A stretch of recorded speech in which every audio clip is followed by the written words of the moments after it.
Hi, Anthony Levrets here, host of the Next Pitch podcast, and we are embarking on a new series. This is episode 3 with Jared Paul. He is the executive loan officer with CrossCountry Mortgage and heads up the veteran engagement team. And we're taking a journey through the VA loan process and telling some stories as we go. But Jared, thanks again for joining me, man. This has been a lot of fun so far. It's been a great time so far. I was remiss. My Till Valhalla shirt last time, I didn't point out. It says KFG, which means keep effing going. So I didn't get a chance to point that out. I'm wearing a new one today, but I wanted to make sure I pitched that because those shirts are amazing. And I love the KFG one because everybody wants to know what it is. So just wanted to make sure I got that out there. I didn't pitch it last time. Wanted to make sure I brought it up because it's an amazing message. Because when things get tough, keep effing going. Yeah, keep fucking going. We can use the F word.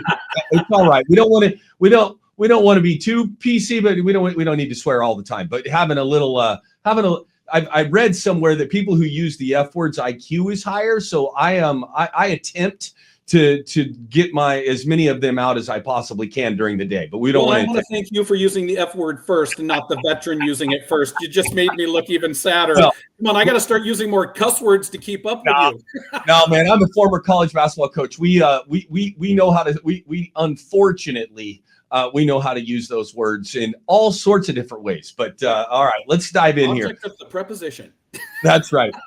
So we're going to talk about the application and the pre-approval process today. Okay. So we defined kind of what the VA loan is. And I think some of this is not just for VA loans. I think the obviously there's some intricacies that are different from the VA loan to conventional loan. And we talked about some of those last week, but the process should be the same for anybody. So anybody that's thinking about buying a house should go through the same very general process that we're going to discuss today. So, well, and this is the most daunting process. This is the piece that everybody struggles to get over, right?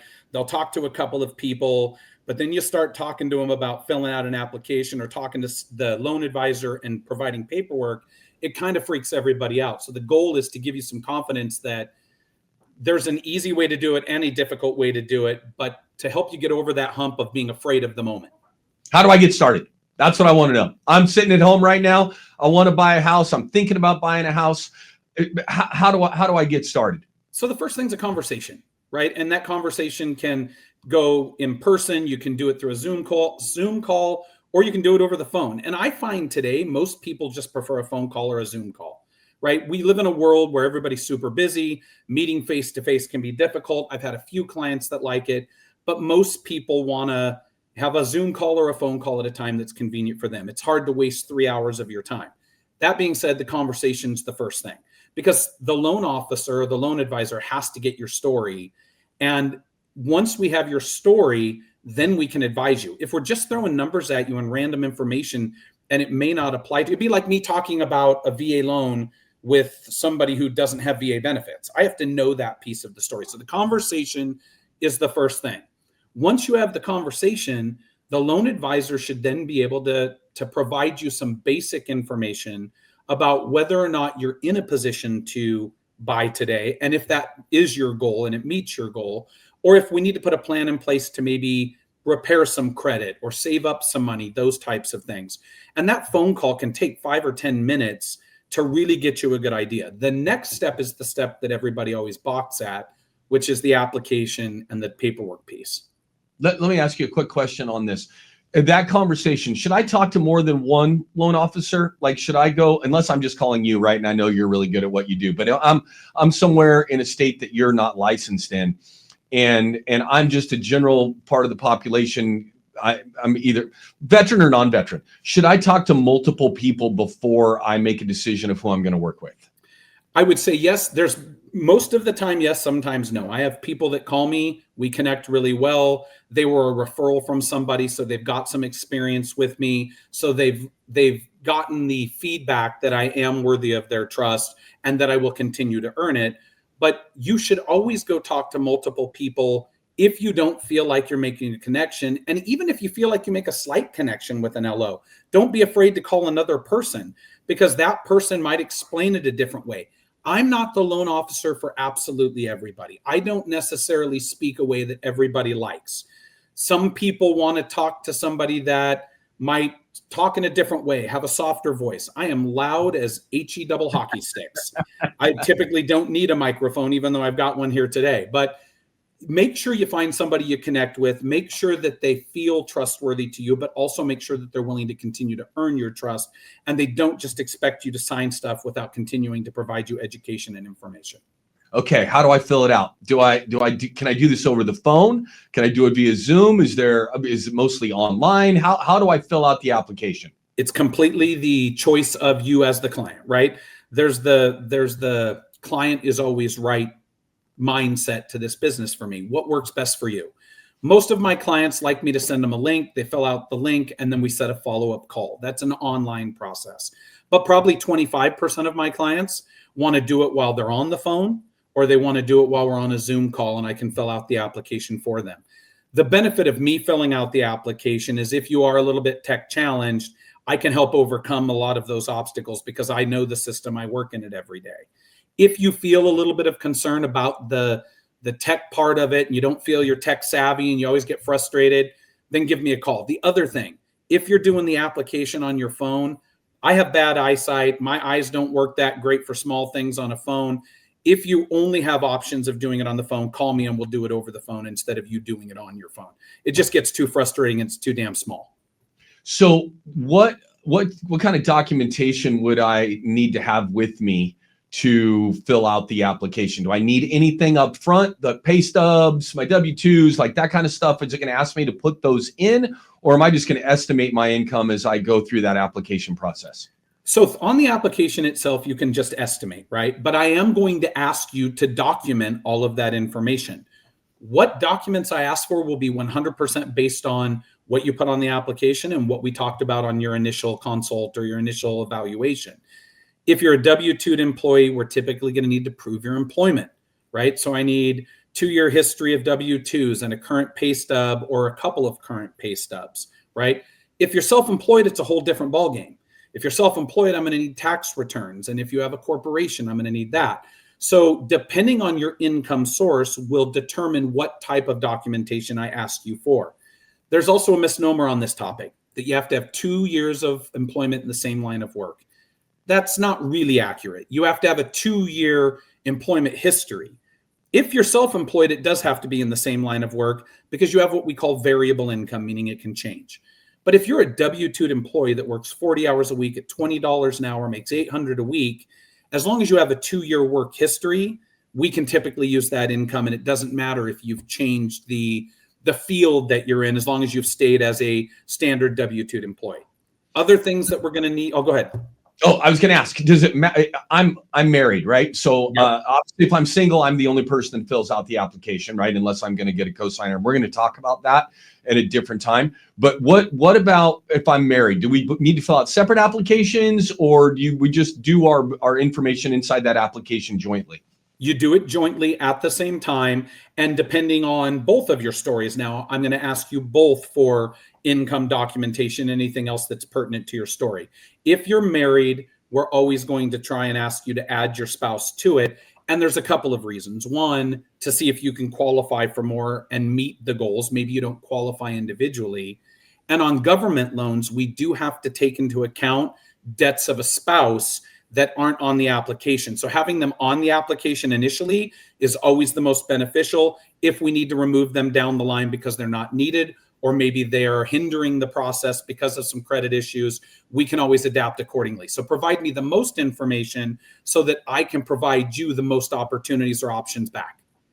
So when I get into, I get done with this application, are you going to automatically pull my credit, and is that going to hurt my credit score? I hear this a lot, that I'm afraid I'm going to get my credit pulled and it's going to hurt my credit score. Is that an immediate thing that you do once you get the application? So on the application, you can check a box that gives me permission to pull your credit score, and I can do it right away. Or you can skip that box and just complete the application and tell me that you want me to call you before I pull the credit, right? You have those options. This is the biggest obstacle I probably talk about, or biggest issue I talk about with clients every day. I don't want my credit pulled. First of all, we can do a soft pull credit report just to get an idea of debts and scores to help you build a plan. Has no impact almost on your credit score. I've never seen it change, but I've heard of people say that it changed their score a point or two, nothing substantial. But here's the reason that people tell you they don't want you to have your credit pulled. They don't want you talking to somebody else, right? The credit companies know that you are going to have your credit pulled if you're applying for credit, and they expect you to compare. So if in a 2-week window, 2 different loan officers pull credit so that you can compare, it's not going to have a negative impact on your credit score. What the credit companies don't want to see is that you're actively shopping for credit. So you went out and had 4 people pull for a car loan, 2 people pull for a credit card, somebody from Sears, or well, now I'm dating myself. I'm not even sure Sears is around anymore, right? Macy's or something else, right? And then you're shopping for a mortgage with 6 people. That's a lot of credit pulls. Now they're worried that you're shopping for credit, so they're going to ding your credit for that. But they're not going to hit you to have it pulled 2 or 3 times for the same purpose in a 30-day window. We're going to dive into credit at a later time here too, but I think that's a really good general overview. It's all about risk, right? And if the credit companies see you doing all of those things you just described, that becomes risky, and they're going to charge you more for your money by lowering your credit score. Like 1,000%. Right? They want to limit you from shopping. The people that have the best credit scores have their credit pulled twice a year for different things. They don't have it pulled. The other thing that I will warn people about is when you go to buy a car, be careful at the car dealerships, because one of the nightmare stories that I've run into in my past 9 years of doing this, I've had clients that have had their credit pulled at a car dealership 30 times. So when you go to car dealerships, do tell the car dealer, you can pull my credit once and once only. If you're going to pull it more, I want to know about it before you shop my credit to a ton of different investors, because I've seen that hinder people's ability to buy. So you got my application, got that done, right? We pulled credit. What questions should I ask you, or what should I expect to hear from my loan officer once you have it? And I love the way you described this, that each person is its own story, right? You got to find the whole story. Everybody's income's different. Everybody's debt's different. Everybody's buying power, down payment, all those things are different. You got to put that whole story together, the whole picture, to make sure that you can deliver them what's right for them. What should I be asking you, or what should I be expecting you to tell me once you have that application and my income information in your hands? So on top of the income, I am going to need to verify assets. That's the third piece of the puzzle initially. Credit, income, and assets will allow me to do a basic evaluation, right? But things that I need the borrower to let me know up front, right? Have you had a late payment on a mortgage in the past 12 months? If you do, don't be afraid to tell me. There are ways we can work around it, but I need to know that. Have you had a bankruptcy? Have you had a foreclosure? Have you had a short sale, right? Are you an authorized user on a card of somebody that's had credit issues that might be impacting you? The more information that you provide me up front and the more honest you are, the better I am going to be, and any loan officer will be, at providing you options that actually meet your goals, but also meet your criteria, right? Not everybody can afford $1 million home. Some people can only afford a $400,000 home. Some people have to wait 6 months to buy because they had a bankruptcy that was 18 months ago, and we have to get past a certain time frame. So the more information you provide, the better. Once you've completed the application, I'm going to do my initial review, as would any loan advisor. They're going to go through, and I'm going to write down a list of questions that I have for you, so that when we have our follow-up phone call, I can ask you questions, and in response to those questions, you can provide me information and ask me follow-up questions that come up a lot. I don't qualify. I really want to buy a $500,000 home, but I only qualify for 3. How can I do that?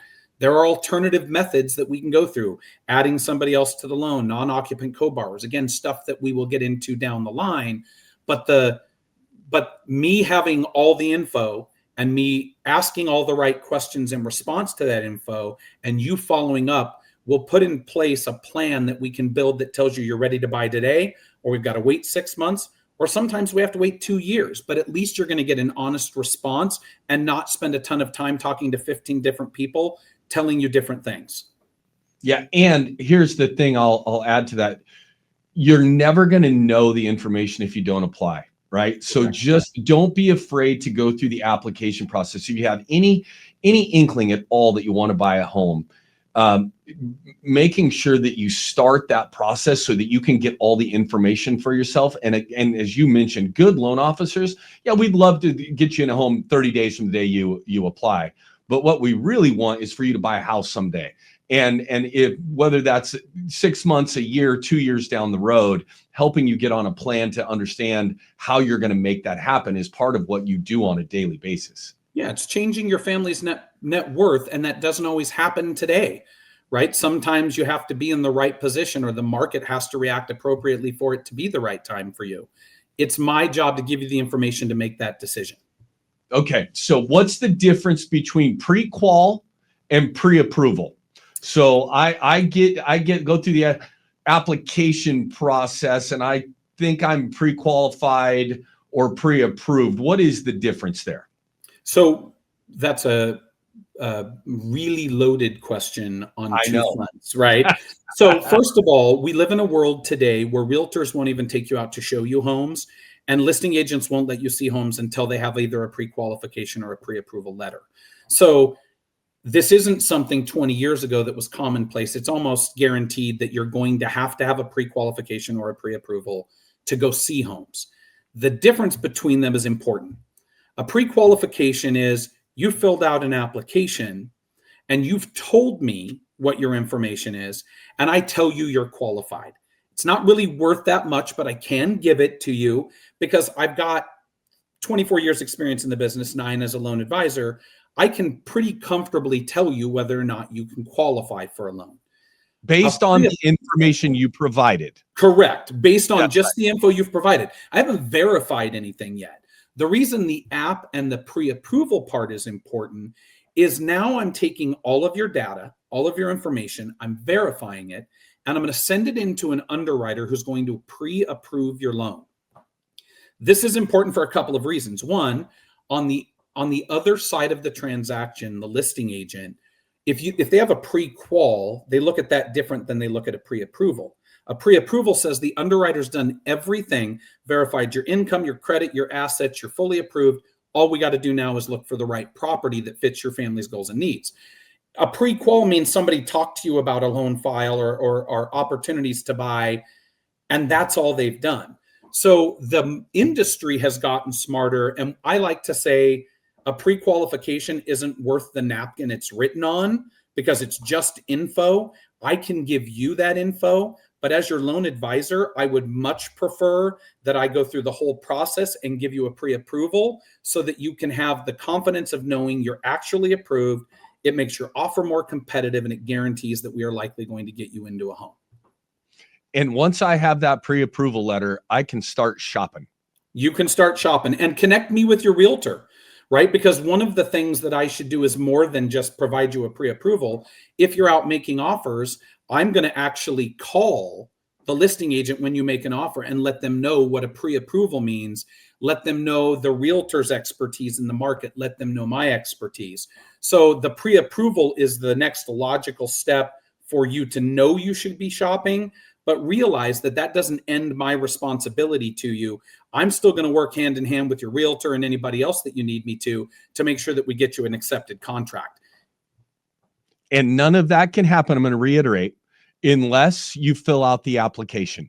So like fill out that application, get yourself pre-approved, or find out what it's going to take to get pre-approved.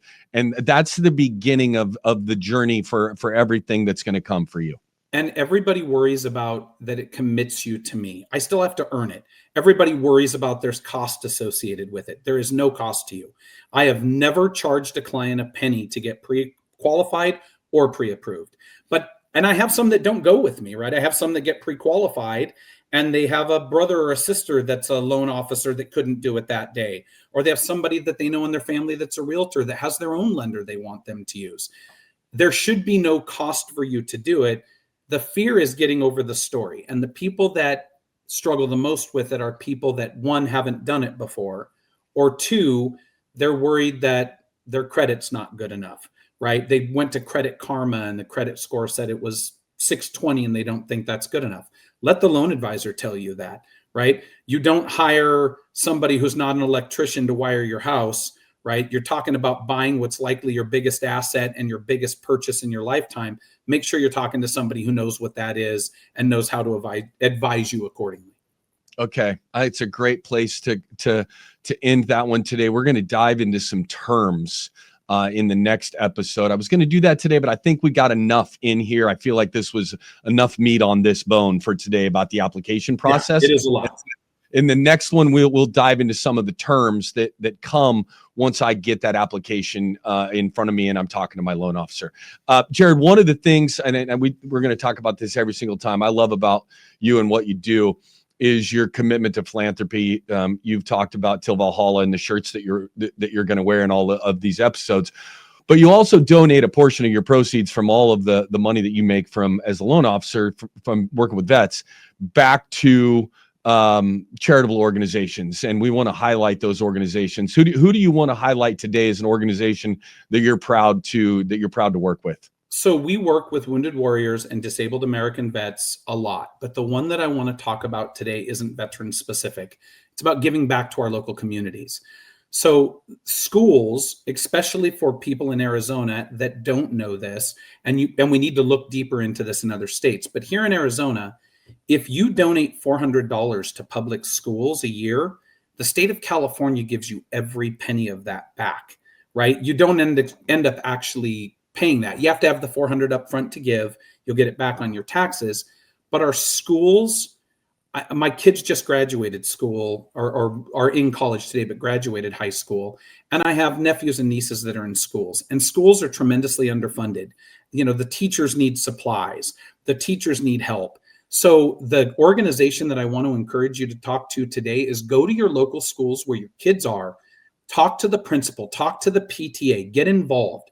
Because if we don't educate our kids and they don't have the supplies they need to learn, we're putting ourselves and our children at a huge disadvantage. So I wanted to touch on that because it's not veteran specific, it's community specific, and it's a way for you to maybe directly impact even your own children. Maybe it's just the kindergarten teacher for your children or your grandchildren. Don't be afraid to give back directly to the community you live in. There is nothing more rewarding than helping our children, except maybe helping veterans and their children. Yeah. Well, I love it, man. I couldn't agree more. And I love the information that you're providing here. This is going to be an amazing resource for people.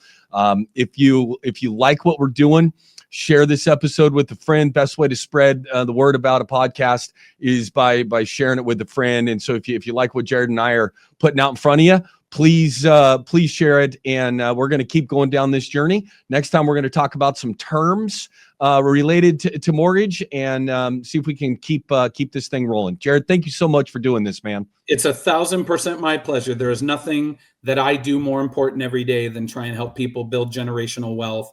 We live in a country where that isn't always possible for everybody, and anything that I can do to change that a little bit for any veteran family or any family in general is worth my time. All right, man. Till next time, have a great rest of your week.